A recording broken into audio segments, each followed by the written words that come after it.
오늘 우리에게 주신 하나님의 말씀 시편 116편 12절서부터 끝절 19절까지의 말씀 교독하시겠습니다. 내게 주신 모든 은혜를 내가 여호와께 무엇으로 보답할까?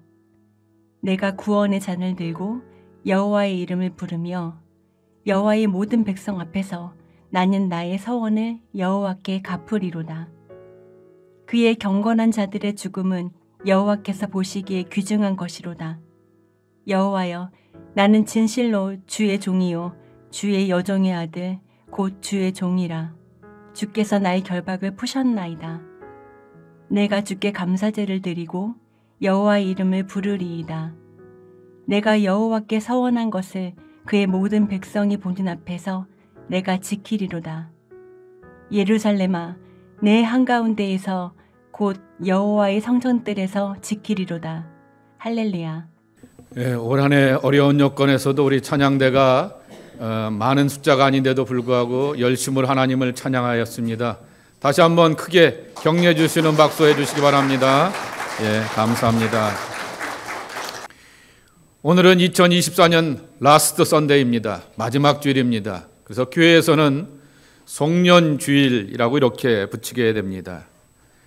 참으로 개인적으로나 역사적으로나 파란만장하게 되었던 2024년 한 해였습니다. 죽음의 고비 가운데도 서보기도 했는데요. 실제로 지난 한 주간에는 제 친구가 같은 이러한 질환으로 심장마비로 그렇게 하나님 앞에 부르심 받아서 온 주변의 사람들이 당황하게 되었던 그러한 일도 있게 됩니다. 참 사상 초유의 일들이 많이 일어나서 신문에 보게 되니까 2024년이 갑진년인데 갑진년이 아니라 초유년이라고 이렇게 부르게 되는 그러한 기사도 보게 되었습니다. 그렇게 초유년이라고 하면서 2024년을 정리하게 되는데요. 설교 준비를 다 마치고 한국 뉴스를 보면서 클릭을 하게 되었더니 179명이 비행기 사고로 사망하였다라고 하는 기사가 또 초유의 일들이 드러나게 되는 것을 보게 됩니다. 참 기가 막히고 어려운 일들이 우리의 삶의 주위에 있게 됩니다. 그럼에도 불구하고 지난 한 해를 돌아보게 되었을 때 어려운 일도 많았지만은 하나님은 나에게 우리에게 에베네셀이 되어주시고 임마누엘이 되어주셔서 우리와 동행하여 주시고 우리를 인도하여 주셨습니다. 많은 풍파를 건너오고 삶의 문제를 감당할 수 있었던 한 해였다라는 고백입니다. 그러기에 우리의 인생이 하나님의 은혜로 살며 감사의 입술과 열매를 맺어가게 되는 것입니다. 여전히 지난 한 해의 어두운 그림자가 우리의 미래를 향하여서 건강하게 예측하지 못하게 됩니다. 앞날을 예측한다라고 하여도 부정적인 판단과 선입견을 가질 수밖에 없는 한 해, 새해라고 하는 것. 그래서 색깔로 친다고 하면은 회색빛의 현실이라고 하는 것을 우리는 짐작해 보게 됩니다. 성경은 이것을 어떻게 이기고 극복했을까라고 하는 것입니다. 새해 매일 성경이 여호수아서부터 시작합니다. 새로운 땅에 새로운 백성들이 뉴 랜드, 뉴 제너레이션, 새로운 땅에 새로운 백성들이 시작하게 되었던 것이 바로 여호수아의 말씀 아니겠습니까? 그러니 참 뜻깊은 그러한 말씀인데요.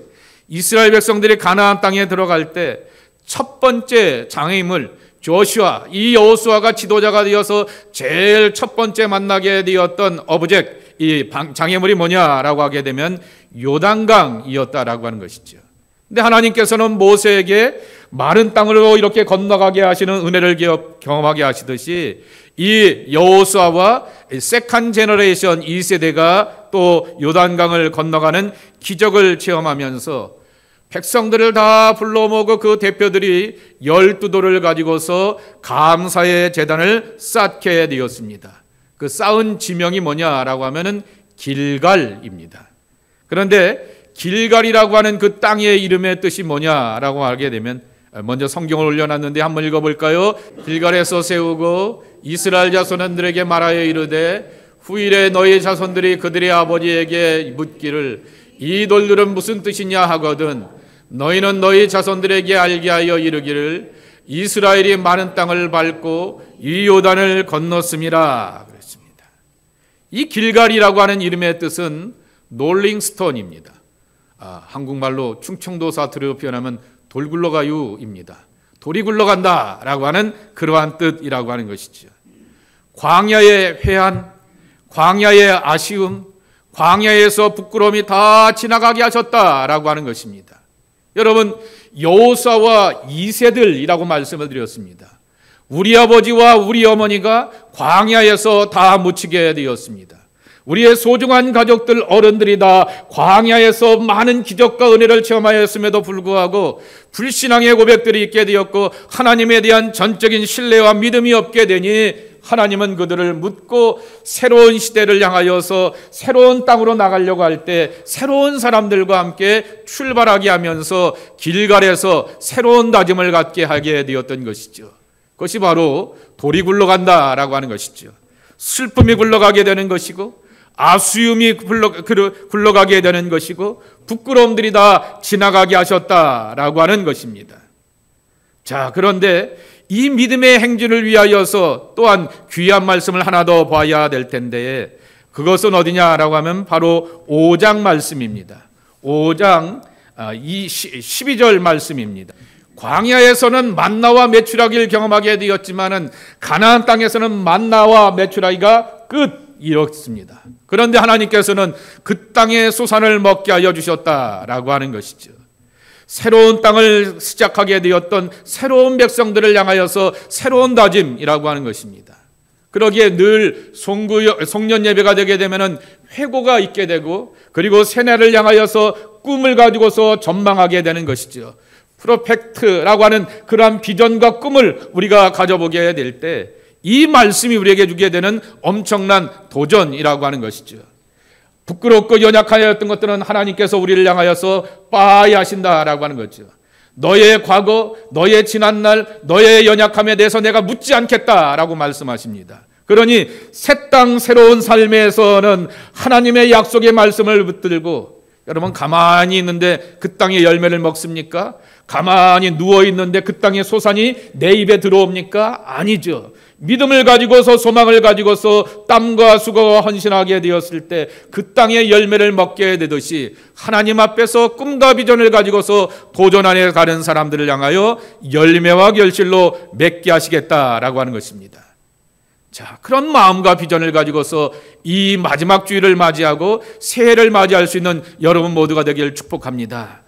오늘 말씀의 배경을 보게 되면은 이 시편 116편의 말씀은 보통 이제 시편을 보게 되면은 여러분 시편을 보셨던 분들은 경험이 있지만은 그 맨 위에 보게 되면은 스몰 타이틀 부제가 있게 됩니다. 근데 116편의 말씀에는 부제가 없습니다. 구체적인 역사의 배경을 자세하게 알 수도 없고 이 말씀이 무슨 다윗의 시, 솔로몬의 시, 모세의 시라고 하는 기록자도 알 수 없게 되고 여러 가지 것을 살펴볼 수 없게 되는데 쉬운 말 성경에는 뭐라고 이렇게 부제가 하나 담겨져 있냐라고 하게 되면은 죽음에서 건져주시니 고마워라 라고 하는 것입니다. 죽음과 같은 고난과 환난을 기도하며 하나님을 전적으로 의지하는 믿음으로 이겨내면서 감사하는 찬양의 시가 바로 시편 116편이라고 하는 것입니다. 그래서 어저께 새벽 예배 때 매일 성경을 보셨으면 아시겠지만은 3절입니다. 한번 3절을 읽어볼까요? 시작. 수월의 고통이 내게 이름으로 내가 환난과 슬픔을 만났을 때에 그랬습니다. 사망의 줄이라고 이렇게 말하게 되었는데 저 단어를 보게 되면은 줄이라고 하는 단어가 헤블레라고 하는 말이 또 무리들 집단이라고 하는 것이죠. 그러니까 나를 힘들고 괴롭게 하는 것이 하나의 이슈, 한 사람의 문제가 아니라고 하는 것이죠. 이 사람이 와서 또 말하게 되고 저 사람이 와서 또 말하게 되고 또 다른 사람이 와서 또 다른 이슈를 가지고서 나를 향하여서 들이댄다라고 하는 것이죠. 그리고 나를 향하여서 괴롭게 하며 고통스럽게 한다라고 하는 것입니다. 그러니 그러한 삶 가운데서 오게 되었던 것이 뭐냐라고 하게 되면은 수월, 지옥의 메시지라고 하는 거죠. 들려오게 되었던 소식이 내게는 기쁘고 반갑고 용기 있는 희망의 메시지가 아니라 부정적이고 힘들고 괴로운 그러한 어둠의 메시지가 나를 두르고 내 마음 가운데 목까지 나를 꽉 차게 한다라고 하는 것입니다. 환난과 슬픔을 만났을 때 어떻게 되었을까인 것입니다. 7절입니다. 여호와께서 너를 후대하심이로다 그랬습니다. 후대라고 하는 말은 continuing support입니다. 지속적인 후원, 격려, 용기입니다. 하나님이 계속해서 우리를 향하여서 서포트해 주시고 용기를 주시고 또한 삶을 살아갈 수 있는 지혜와 안목을 주셨다라고 하는 거죠. 이 하나님의 돌보심과 후원 가운데서 어떤 경험을 하냐라고 하게 되면 평안 그랬습니다. 마누아흐라고 하는 말인데요. 그 말은 안식처 혹은 안식이라고 하는 말로 바꿀 수 있다라고 하는 것이죠. 내 영혼아 내가 안식으로 돌아갈지어다, 안식처로 돌아갈지어다, 하나님께서 너를 향하여서 계속해서 서포트하지 않았느냐라고 하는 그러한 의역을 할 수가 있는 것입니다.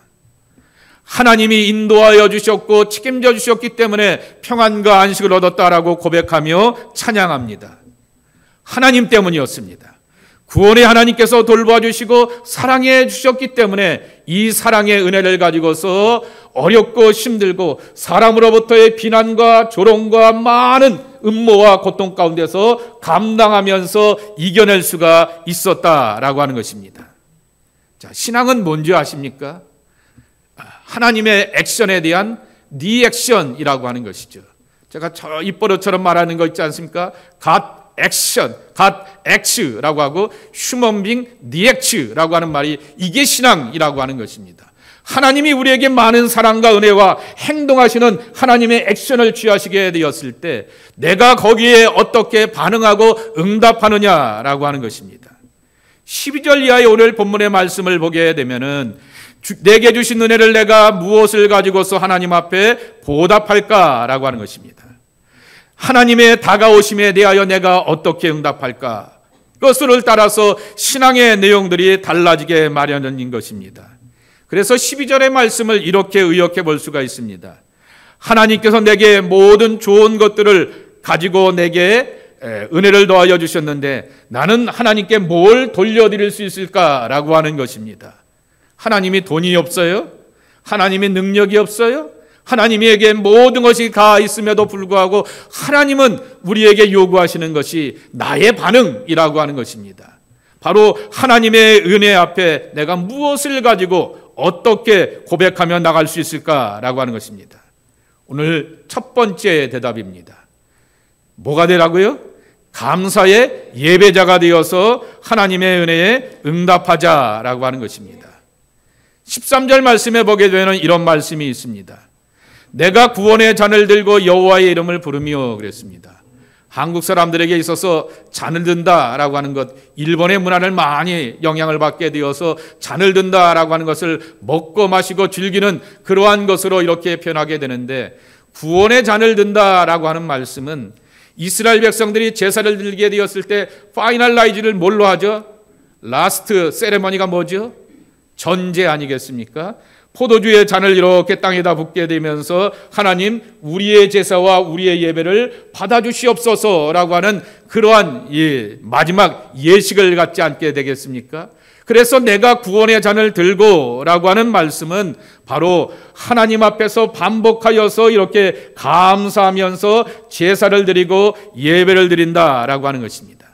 그런데 여기에 구원의 잔이라고 할 때 구원이라고 하는 말은 단수가 아니라 복수라고 하는 것입니다. 싱글이 아니라 플루럴이라고 하는 것이지요. 다양한 구원의 은혜에 대한 감사거리가 있고 부족함이 없는 구원이라고 하는 그 고백을 하고 있는 것입니다. 감사제로 드리게 되었던 제사에 대한 고백이라고 하는 것입니다. 그렇게 이해하게 되었을 때 자연스럽게 14절의 말씀과 17절의 말씀이 이어지게 되는 것입니다. 14절에 뭐라고 나와 있어요? 여호와의 모든 백성 앞에서 나는 나의 소원을 여호와께 갚으리로다 그랬습니다. 자, 그러면 여러분이 겁내는 게 있어요. 옛날서부터 교회에서 공부할 때 뭐라 그랬어요? 서는 하지 마라 이렇게 배우게 되었어요. 서원은 하지 마라라고 이렇게 배워서 왜 서원하지라고 하는 것을 이렇게 강조할까라고 하는 것인데, 서원 네데르는 하나님 앞에서 자발적인 고백과 결단이고 종교적인 강제적인 의무가 아니다. 그런데 구약 성경을 보게 되면 두 가지 익셉션이 있다라고 하는 거죠. 하나는 뭐라고요? 나시린의 서원과 헤렘 진멸의 서원이라고 하는 것입니다. 싸그리 정복하라라고 하게 되었던 진멸, 헤렘이라고 하는 것에 대한 여호수아에서 보게 되면 반복하는 그 표현이 있죠. 그 서원과 하나님, 내가 나시린의 그러한 서원을 드리겠습니다. 죄송합니다. 올 한 해 이발을 한 번도 안 해보신 분, 미용실을 한 번도 안 해보신 분, 그냥 버티셨던 분 계세요? 여러분, 그러니까 나시린은 아닌 거예요. 예? 그래서 여러분은 다 이렇게 선을 지키는 것 아니지 않습니까? 선이라고 하는 말, 그 14절의 말씀을 다시 한번 보게 되면은 이렇게 말하게 됩니다. 나는 나의 소원을 여호와 앞에 갚으리로다라고 하는데, 그 앞에 보게 되면 모든 백성 앞에서라고 말하게 됩니다. 신앙은 항상 피차 상호작용 아니겠습니까? 내가 은혜를 받게 되면은 옆에 사람이 이렇게 힘들고 어려도 나 때문에 은혜를 받게 마련인 것입니다. 반대의 경우들도 있게 되는 것이죠. 여기 사람은 은혜를 엄청나게 많이 받아서 막 힘이 나 있게 되는데, 내가 이렇게 뒤처져 있게 되고 낙심하고 좌절하게 되면은 나로 인하여서 옆에 사람도 그 부정적인 것들이 흡수되는 그러한 경험들이 있기도 하게 되는 것입니다. 그런데 모든 백성들 앞에서 나의 소원을 하나님께 갚겠다라고 하면서 나의 믿음의 결단과 고백을 하나님 앞에 드리면서 나의 친구들과 신앙의 동료들과 함께 더불어서 함께 신앙생활하게 되었을 때, 그것이 바로 더 큰 하나님의 사랑과 은혜를 경험하며 나가게 된다라고 하는 것입니다. 사도 바울이 고백하기를 나의 나된 것은 누구의 은혜? 하나님의 은혜라고 고백하게 되었습니다. 이것은 바로 복음에 대한 헌신과 충성으로 나타나게 되었듯이 이런 모습으로 나타나게 되는 것이 서원이다라고 하는 것입니다.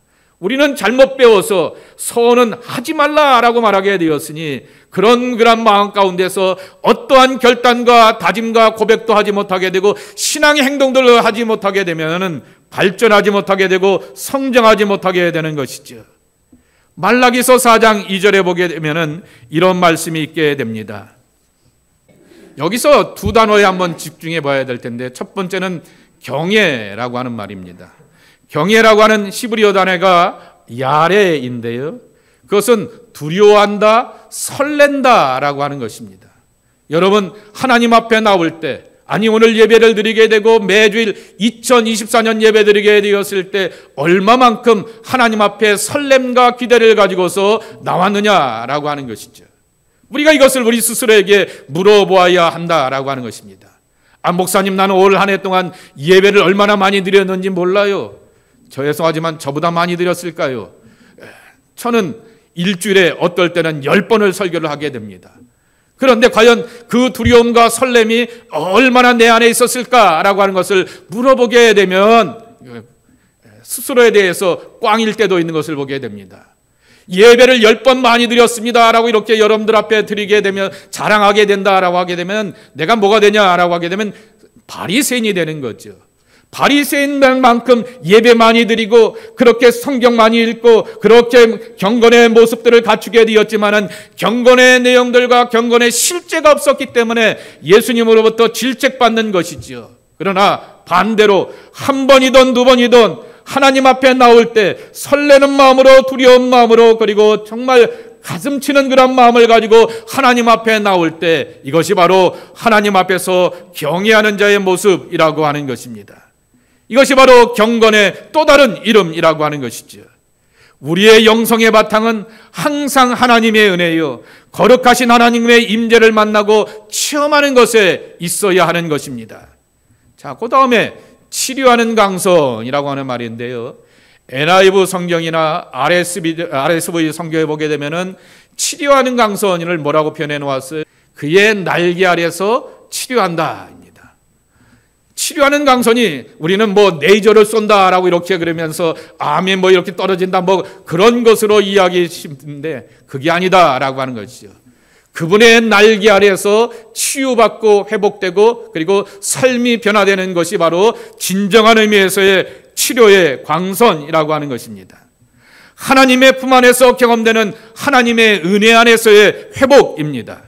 다시 변하게 됐습니다. 경건한 사람이 더 경건해지게 마련일 것이고요. 은혜의 사람이 더 많은 은혜를 받게 마련인 것이고요. 기도의 사람이 더욱더 기도의 자리로 가까이 갈 수밖에 없는 것입니다. 왜냐하면 그 품에 안겨봤기 때문에, 하나님 품에 안기면서 하나님이 나를 품어주시고 사랑하여 주시면서 은혜도 주시고 말씀도 주시고 회복도 허락하여 주시기 때문에 그 품에 안겨있는 사람이 진정으로 하나님의 은혜 안에서 달라진다라고 하는 것입니다. 응답할 줄 아는 신앙의 반응이 이렇게 놀라운 신앙의 결과들을 맺게 한다라고 하는 것입니다. 2025년에 우리의 교회에 주시게 되었던 그러한 비전의 말씀이고 교회의 표요이다라고 하는 것입니다. 다시 한번 말라기 4장 2절을 다시 한번 크게 읽어보겠습니다. 말라기 4장 2절. 공이랑 떠올라서 치료하는 광선을 비추리니 너희가 나가서 외양간에서 나온 송아지같이 뛰리라. 아멘. 이것이 우리가 경험해야 될 것입니다. 2025년에는 하나님의 날개 아래 회복의 은혜를 경험하게 되고 더욱더 하나님과 가까워지는 여러분 모두가 되길 축복합니다. 룻기서 2장 12절 말씀에 보게 되면은 보아스와 룻이 처음 만나게 되었습니다. 그랬을 때 이 보아스가 이 설레는 감정 가운데서 룻을 축복할 때 이렇게 축복하게 되었는데, 우리가 우리의 소중한 사람들 앞에 이렇게 축복했으면 좋겠습니다. 이스라엘의 하나님 여호와께서 그의 날개 아래에 보호를 받으러 온 내게 온전한 상 주시길 원하노라 라고 하는 것입니다. 그러니 선이라고 하는 말에 두려워하지 말고 결단하십시오. 더욱더 하나님께 가까이 가는 자로 하나님 앞에 서게 되었을 때 나를 받아주시고 나를 품어주시고 나를 새롭게 하시며 나에게 꿈과 비전을 주시는 하나님의 약속으로 충만해지는 여러분 모두가 되길 축원합니다. 두 번째로는 하나님의 임재가 삶의 중심이 되는 응답으로 나아가야겠다라고 하는 것입니다. 무슨 말씀이냐? 여러분 19절을 다시 한번 쉬운 성경으로 읽어보도록 하겠습니다. 하나님께 응답하는 것을 19절 말씀에 보게 되면은 찬양하겠다, 찬양하겠다라고 하는 말로 반복하여 고백하게 됩니다. 이 찬양의 고백과 믿음의 행동은 주님의 성전이 있는 예루살렘에서 또한 예배자의 마음 중심에서 일어날 것이다 라고 고백하게 되는 것입니다. 하나님의 구원을 찬미하며 행복감에 젖어지게 되었던 이 은혜를 이 시편 기자는 성전뜰에서 함께 축하하며 고백하겠다라고 하는 것입니다. 여쭤보겠습니다. 예배는 나 혼자 드리죠? 나만 경건하면 되죠? 나만 열심히 있으면 되죠? 다른 사람들은 예배 시간에 딴짓하게 되고 졸고 있고 이상한 행동을 하게 되고 있고 집에 눕게 되었던 누룽지 생각하고 있게 되는데 아멘 그렇습니다. 그것이 나의 말씀입니다 라고 하게 되면 예배가 잘 드려지죠? 아닌 것입니다. 바로 예배는 피차의 선한 영향력 가운데서 함께 드려지게 되는 것입니다. 그렇기 때문에 공동체가 참 중요하다라고 하는 것입니다. 오늘 그래서 18절 말씀에도 아까 보게 되었던 것처럼 모든 백성이 보는 앞에서 내가 선한 것을 지키겠다라고 하는 것입니다. 경건한 신앙을 위하여서 꼭 필요한 것이 뭔지 아십니까? 바로 공동체 정신입니다. 커뮤니티 멘탈리티인 것이죠. 공동체의 정신을 가지고서 함께 예배드리는 것이 중요하다라고 하는 것입니다. 최근 한국 사회의 위기가 뭐냐라고 하게 되면은 지난 한 주간에는 갑자기 이렇게 목사들하고 이렇게 대화하고 교역자 세미나가 있어서 대화하게 되고 이런저런 얘기를 하게 되는데 말 그대로 열불이 확 올라와요. 자존심이 확 상해요. 왜 그러냐라고 생각해 보게 되었더니 한국 사회 위기가 모든 선택과 중요한 일의 결단의 근본이 무속에 있습니다. 슈퍼비전, 무속, 미신을 믿는 데 있다라고 하는 것이죠. 무속의 가장 큰 문제가 뭔지 아십니까? 명리학에서 따져보게 되는 것처럼 날짜 보게 되고 통계를 보게 되고 뭘 따져보게 되면서 이 날이 좋아요 이렇게 해야 하는 거 일리가 있습니다. 왜냐하면 통계가 있기 때문에 일리가 있습니다. 근데 그들에게 있어서 가장 치명적인 약점이 뭔지 아십니까? 나만 행복하면 됩니다. 우리 집만 잘 되면 되는 겁니다. 여러분들 가운데서 함께 있게 되는데 여러분들은 다 제껴놓고 저만 잘 살면 되는 거죠? 이게 신앙이에요? 아니죠. 이건 미신이라 말하게 되는 것입니다. 나의 행복은 여러분들의 행복이 되어야 되는 것이고, 나의 기쁨은 여러분들의 기쁨이 되어야 되는 것이고, 나에게 있게 되었던 어떤 유익은 여러분들과 함께 나누고 세상 밖으로 나눌 수 있는 그러한 유익이 되어야 한다라고 하는 거죠. 이것이 바로 공동체의 정신인 것이고 참된 예배자의 모습이라고 하는 것입니다. 목회를 오래 하다 보게 되니 죄송합니다만 저도 사람의 얼굴을 보게 되면 그 얼굴에 보여지는 내력을 읽어내기도 하게 됩니다.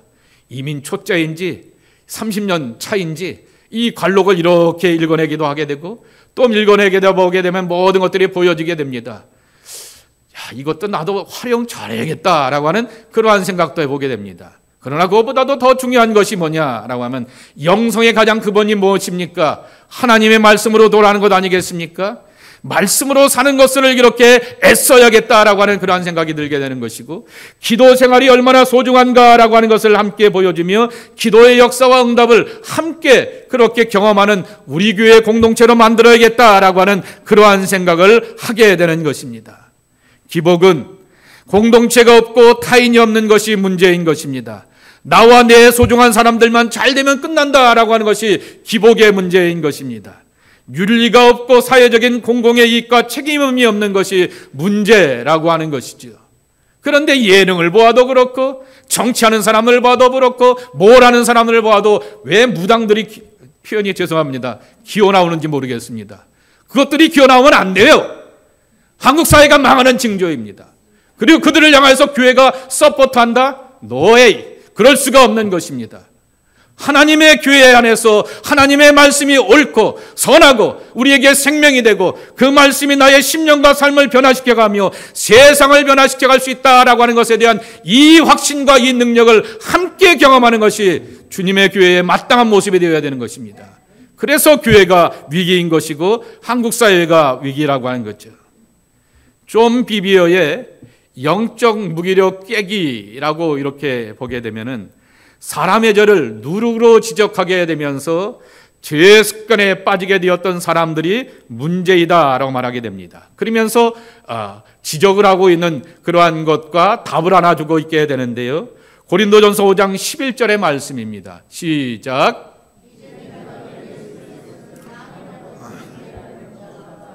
한자나 탐욕을 부리거나 우상숭배를 하거나 모욕하거나 술 취하거나 속여 빼앗거든 사귀지도 말고 그런 자와는 함께 먹지도 말라 함이라. 아멘. 다시 뒤집어 표현하게 되면은 내 옆에 늘 만나는 사람이 내 신앙과 삶의 판도를 결정하게 되는 것입니다.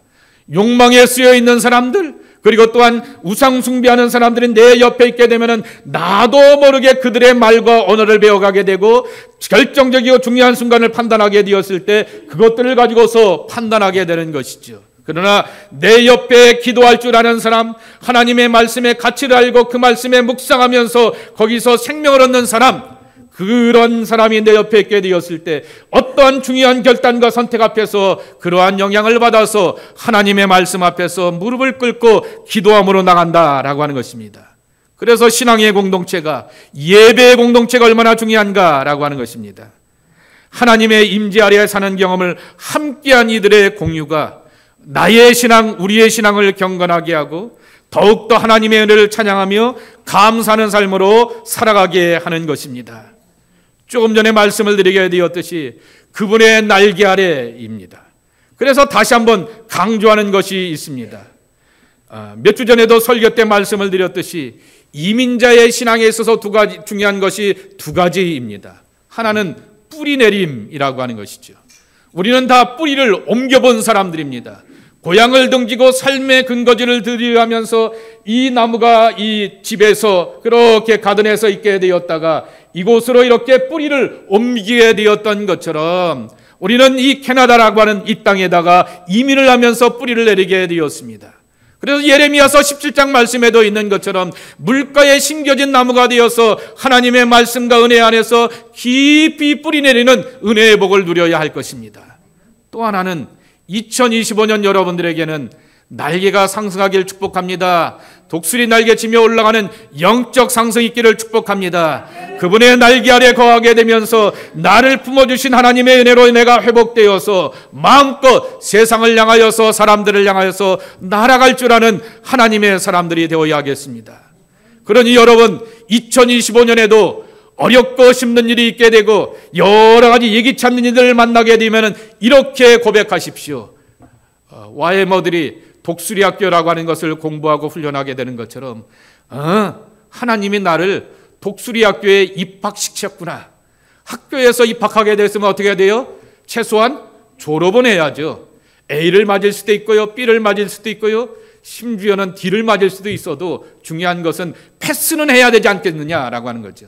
하나님의 독수리 학교에서 내가 패스하겠다라고 하는 그러한 마음을 가지고서 그렇게 날아올라가는 하나님의 사람들이 되어야 하겠습니다. 그래서 세 곳의 성경의 말씀을 함께 읽으면서 말씀을 마치고자 합니다. 먼저 출애굽기 19장 4절입니다. 어떻게 독수리 날개로 너희를 업어 내게로 인도하였음을 너희가 보았느니라. 아멘. 두 번째입니다. 신명기 32장 10절에서부터 12절 시작.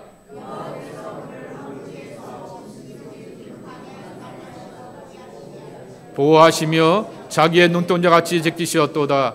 마치 독수리가 자기의 보금자리를 어지럽게 하며 자기의 새끼에 너풀거리며 그의 날개를 펴서 새끼를 받으며 그의 날개 위에 그것을 받는 것 같이 여호와께서로 그를 인도하시고 그와 함께한 다른 신이 없었도다. 아멘. 마지막입니다. 시작. 오직 여호와를 앙마하는 자는 새 힘을 얻으리니 독수리가 날개치며 올라감 같을 것이요 다른 박질하여도 곤비하지 아니하겠고 걸어가도 피곤하지 아니하리로다. 아멘.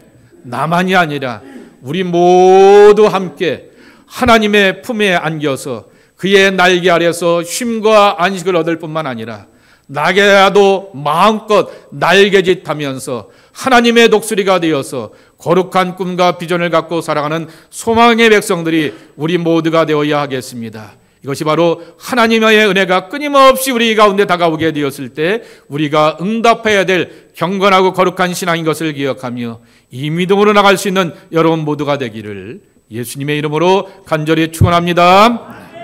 하나님, 날아보기를 소망합니다. 지난 한 해에 어렵고 힘들었던 것, 또 한편으로는 개인적으로 부끄러웠던 것들 하나님 다 잊게 하여 주시고 지나가게 하여 주시고 멀리 굴러가게 하여 주시니 감사합니다. 길갈의 사람이 되었습니다. 그리고 다시금 하나님 품 안에서 쉼껏 날고 얻고 누리면서 열매를 맺어가는 하나님의 사람들 되기를 원합니다. 정말 꿈을 가지고 비전을 가지고서 아이들만 꿈과 비전의 사람들이 아니라 하나님의 독수리로서 우리 모두가 다 부르심을 받았사오니 거룩한 날개짓을 하면서 하나님의 일하시는 것을 향하여 날아가는 약속의 자녀들이 우리 모두가 되게 하여 주옵소서. 예수님의 이름으로 간절히 축복하며 기도하옵나이다. 아멘.